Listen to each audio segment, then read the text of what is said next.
Let's head over to Kyiv now, where Anna Foster from our partners at the BBC is standing by. Anna, thanks so much for taking the time to join us. President Putin has ordered troops to not storm the industrial zone in Mariupol, where Ukrainian fighters are holed up, instead offering to let them to surrender. What more do we know about the situation there? That's right. This seems to mark a change of tactic. For the last few days, Russia has been offering in the mornings here, Ukraine time, what it calls a surrender window. And it has told those fighters that if they come out waving the white flag, that they will be allowed to leave alive and they will be treated with their rights under the Geneva Convention. But it's notable that all of those offers so far have been ignored by those remaining Ukrainian fighters. Instead, they've asked to be extracted by a third country, by world leaders who they say they want to come and rescue them and take them to a place of safety. But just in the last few hours, we hear from Vladimir Putin that instead of storming that steelworks, his plan now is to barricade it, is to have a siege. He said to not allow even a fly to escape. Now, this would continue to take up a lot of Russian effort, a lot of Russian troops, which they are very keen to move towards the east. And it shows you really how important, how vital gaining control of Mariupol is to Russia's strategy in Ukraine. Anna, the Red Cross described the scene in Mariupol as apocalyptic. There is an estimated 100,000 people still left there in Mariupol. Necessities are scarce. What do we know about the evacuation efforts?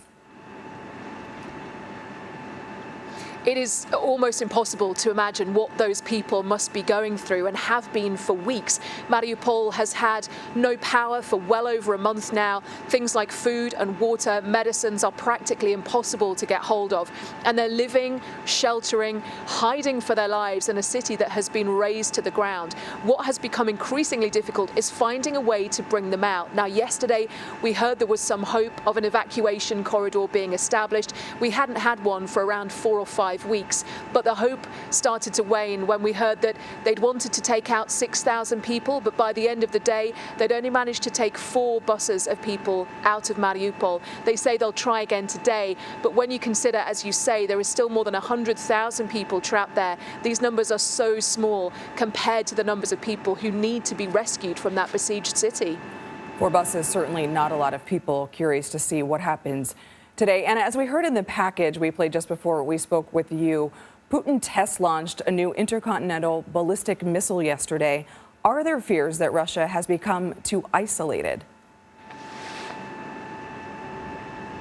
That's a very interesting question because, of course, Russia has become increasingly isolated through the use of international sanctions as this conflict has gone on. Really that attempt to strangle the Russian economy, to try and make it increasingly difficult for Russia to trade with the world, to sell its products with the world, to fly its airplanes around the world. And we see, as you say, the test launch of this missile. Now, the Pentagon has made it very clear that they did know that this was going to happen, that Russia observed what they needed to do, and they told them that this was going to happen. So it wasn't an inflammatory act in that respect. But as you say, it does mark perhaps an effort by Russia to show their might ahead of Victory Day on the 9th of May. That is the moment that people think that Vladimir Putin is projecting towards. He wants to be able to show some real gains, some real successes, so he can save face in Russia before that important day for the country.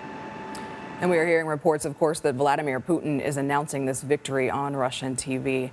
Anna, thank you so much.